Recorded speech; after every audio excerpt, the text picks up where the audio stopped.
Saudara, sebagai pihak yang membuat laporan kasus pembunuhan Vina dan Eki 2016 silam, Ibtu Rudiana didesak untuk muncul ke publik guna wajib mempertanggungjawabkan kesaksiannya. Namun kini keberadaan Ibtu Rudiana tak diketahui dan menjadi tanda tanya. Lalu seberapa penting kesaksian ayah Eki, Ibtu Rudiana, untuk mengungkap dan membongkar kembali kasus pembunuhan anaknya dan Vina? Kita akan bahas bersama penasihat ahli Kapolri, Irjen Purnawirawan Arianto Sutadi, dan juga pengacara Peggy Setiawan, Tony RM, yang sudah bergabung bersama kami di Kompas Malam. Selamat malam Pak Tony dan juga Pak Arianto. Saya ke Pak Tony terlebih dahulu. Pak Tony, Pak Tony, ini ada desakan agar Ibtu Rudiana ini muncul ke publik untuk bisa membantu kasus ini menjadi terang. Anda setuju dan perlukah kehadiran Ibtu Rudiana saat ini? Ya, sangat setuju karena bagi saya Ibtu Rudiana itu saksi kunci ya. Jadi Ibtu Rudiana ini ya Bu, yang pada saat diamankan pelaku itu kan oleh Rudiana ya, itu tertuang di dalam baik di dalam BAP maupun di dalam 3 putusan pengadilan atas nama 8 terpidana. Mengakui dalam kesaksiannya itu ialah yang mengamankan, ialah yang mengintegrasi. Kemudian pada tanggal 31 Agustus setelah diamankan dan interogasi itu ya, kemudian pukul 18.30 Rudiana membuat LP atau laporan polisi. Nah, setelah membuat laporan polisi yang diperiksa pertama kali adalah Rudiana ya.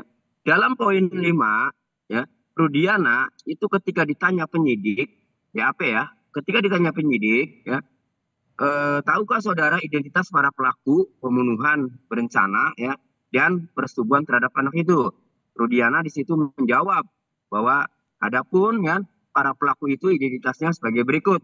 11 lah disebut, dari Eko Ramadhani terus sampai akhirnya Peggy alias Peron yang terakhir. Nah, 11 orang itu yang disebut, 3 diantaranya DPO ya, 8 itu tertangkap, ditangani, ditahan. Nah, artinya disinilah Pak Rudiana dari mana ya dia bisa mengetahui semuanya ya. Sementara hanya informasi dari Aep pun melihat dari jarak kejauhan ya. Jadi sepertinya ini main tangkap saja ya, main tahan saja ya, kemudian dilimpahkan ke Reskrim 18.30. Nah, kemudian barulah dilanjutkan proses penyidikan itu. Jadi pertama kali Rudiana yang dia tidak mengetahui pada saat kejadian 27 Agustus 2016, yaitu ia berada di rumah, kemudian digabari oleh rekan kerjanya, kemudian dicek ke rumah sakit Gunung Jati ya, baru kemudian ke TKP, baru kemudian ketemu Aep, baru diamankan itu kan. Nah, artinya Pak Rudiana ini tidak mengetahui peristiwanya ya, tidak berada di TKP. Namun ya, dan tidak tertangkap tangan loh ya. Namun dia berani mengamankan saat itu 7 pelaku karena satunya udah di dalam ya. Berani mengamankan 7 pelaku ya, tanpa alat bukti. Harusnya mengamankan orang yang diduga melakukan tindak pidana itu ya, itu harus ada bukti permulaan dulu. Ini tidak, kecuali tertangkap tangan, dan ini tidak tertangkap tangan 3 hari kemudian. Inilah asal muasal ya Rudiana ini sembrono ya, kemudian sampailah dibuat seperti ada kesaksian Ya, di Jakbar. artinya adanya dugaan kesaksian palsu yang dilakukan oleh Ibtu Rudiana seperti itu di kasus ini. Kalau Anda melihat Pak Arianto bagaimana Pak? Setuju nggak dengan apa yang disampaikan oleh Pak Tony? Setuju yang mana Pak Tony tadi kan banyak ceritanya ya. Tapi oke lah, saya kira-kira akan menduga ini ya. Jadi tadi Pak Tony kan menerangkan, pertama kali ya, apakah setuju nggak kalau Pak Rudiana dihadapkan ini ya, sekarang suruh muncul, suruh memberikan pencerahan gitu. Kalau bagi saya itu wajar saja ya, tuntutan daripada semua masyarakat, apalagi tuntutan daripada para kuasa hukumnya Peggy yang kemarin itu berhasil dibebaskan gitu. Tapi di sini saya bukan menyatakan setuju tadi tidak setuju, tapi kita bayangkan ya, seandainya Pak Rudi itu nanti ditampilkan ke depan publik ini, pasti dia menolak pasti. Karena dia pasti akan dibully, kemudian ya kemarin saja kan susah-susah dicari itu. Dicari Pak Hotman Paris juga sama-sama pengacara kuasa daripada korban, dia nggak mau. Itu artinya dia tidak mau tampil di depan umum karena pasti dia akan menduga dirinya itu ya dia sebagai orang tua dari korban kan gitu ya. Kemudian seakan-akan diadili di depan publik kan gitu kan. Jadi pasti dia akan menolak. Nah, Tapi Pak hak Arianto, menolak. jika memang Ibtu Rudiana ini menolak untuk muncul ke publik, apakah Ya. masyarakat dan pihak-pihak yang mendesak untuk kemunculan Ibtu Rudiana ini tidak semakin bertanya-tanya?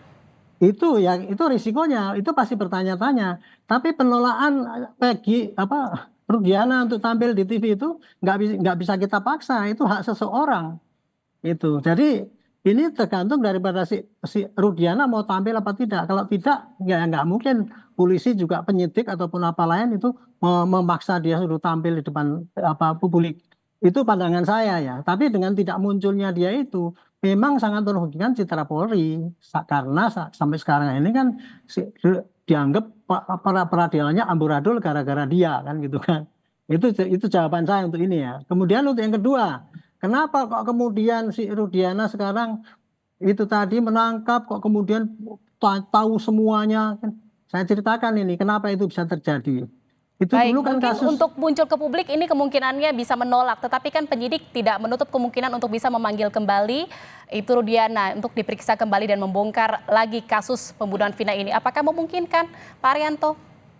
Kalau memeriksa kembali itu sudah pasti kemarin sudah diperiksa itu Bu di dalam penangkapannya si Peggy itu pasti dia diperiksa lagi itu diulangi lagi kemudian untuk dasar untuk penangkapan Peggy itu jadi kalau penyidik di sini kewenangannya cuma manggil dia sebagai saksi tapi tidak berwenang untuk menampilkan dia untuk tampil ke publik untuk menyampaikan apapun yang kepada publik itu namanya kalau kita paksakan itu melanggar HAM dong gitu itu kalau mengenai kehadiran di publik ya. Boleh nggak saya Sekalipun menerangkan memang tadi Peggy Setiawan ini adalah korban salah tangkap seperti itu ya, Pak eh, Arianto?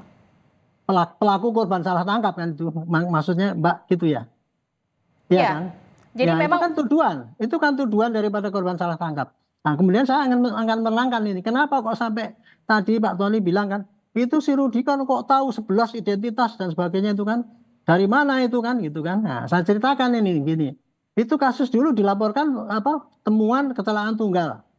Orang meninggal ternyata satu diantaranya oleh Pak Pegi ayahnya Eki ya Pak Rudiana dia sebagai polisi menerima putranya meninggal dikatakan kecelakaan tunggal tapi begitu melihat kondisi apa yang begitu menyedihkan katanya ini ceritanya Kadis Humas Kadif Humas Mabes Polri kan kayak gitu ya ini sangat menyedihkan pecah di sininya tengkuknya di tengkoraknya dan ini suatu perbuatan yang sadis kan dibilang gitu.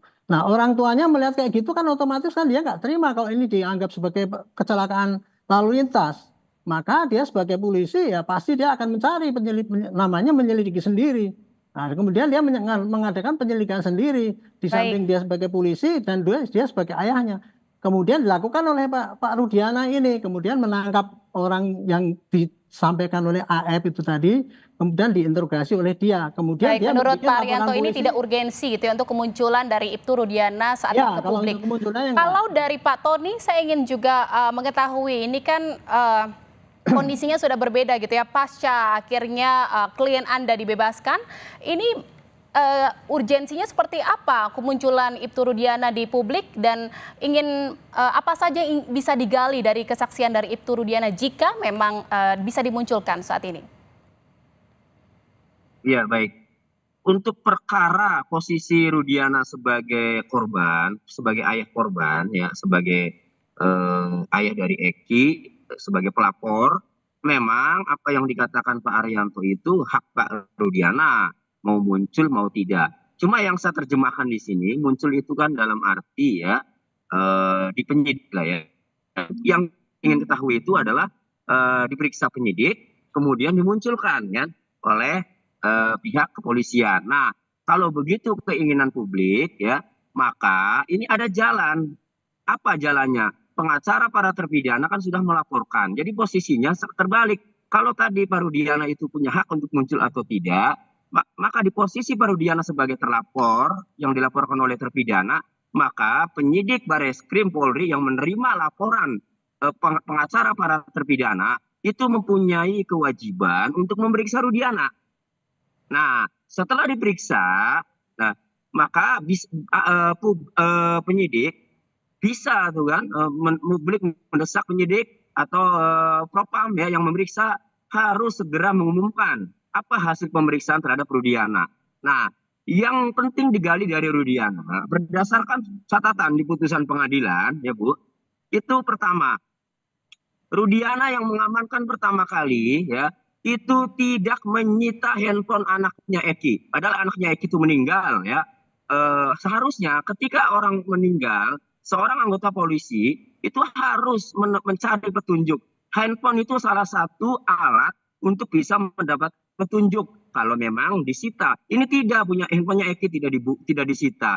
Ini terkonfirmasi dari temannya Eki namanya Liga Akbar. Dari putusan pengadilan ada 6 handphone. Saya tanyakan, Liga, ini ada nggak handphonenya Eki? Tidak ada, Pak. Kamu tahu handphonenya Eki? Tahu, Oppo. Ini nggak ada yang merek Oppo. Itu, jadi tidak disita. Kedua, 6 handphone yang diantaranya milik Vina, ini tidak dibuka juga riwayat percakapannya. Kemudian yang ketiga, ya, anak buahnya Pak Rudiana yang sama-sama mengamankan 8 pelaku itu, mereka bersaksi yaitu Dodi Irwanto dan Gugun Gumilar memberikan kesaksian bahwa mereka mengecek CCTV di lokasi kejadian, namun belum dibuka. Jadi banyak yang digali dari Pak Rudiana ini ya nanti. Dengan alasan seperti ini ya, dengan alasan yang cukup banyak ini, Pak Arianto bagaimana Pak? Apakah memang memungkinkan dengan alasan yang tadi desakan dari pengacara dari Peggy Setiawan? Nah, saya tadi mau menceritakan habis dipotong sih ya. Saya akan mengatakan kenapa Pak Rudiana itu mempunyai banyak keterangan yang panjang lebar itu ya mengenai CCTV dan sebagainya itu. Karena waktu itu dia begitu dengar itu kemudian melakukan penyelidikan dan kemudian 3 hari kemudian dapat informasi bahwa orang-orang itu berkumpul di situ.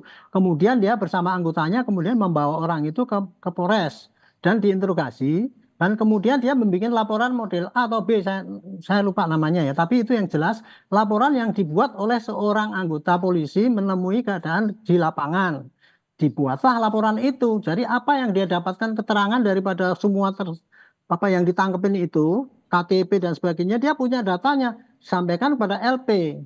LP itu namanya LP model A atau B, saya lupa namanya ya. Tapi dari LP itu kemudian penyidikan itu dilakukan oleh Satserse Polres Cirebon.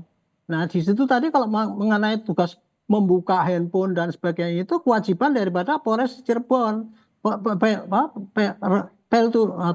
Letu Rudiana itu sebatas pada bikin laporan polisi model A atau B itu tadi serahkan pada Polres Cirebon. Kemudian penyidikan selanjutnya adalah oleh penyidik Polres Cirebon yang kemudian diserahkan pada Polda Jabar.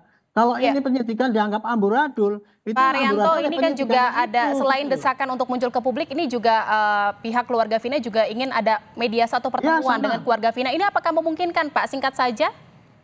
Saya ya terserah saja, tinggal diupayakan aja kepada Pak Rudi ketemu mau apa enggak. Kalau enggak mau ya jangan dipaksa. Saya nggak bisa memastikan. Saya bukannya pengawas daripada Pak Rudi atau Polresta Cirebon saya.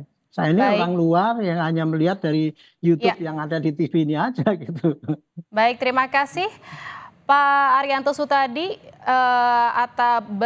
atas perbincangannya, penasehat ahli Kapolri, dan juga ada pengacara Peggy Setiawan, Tony RM yang sudah bergabung bersama kami di Kompas Malam. Salam sehat, selamat malam. Masih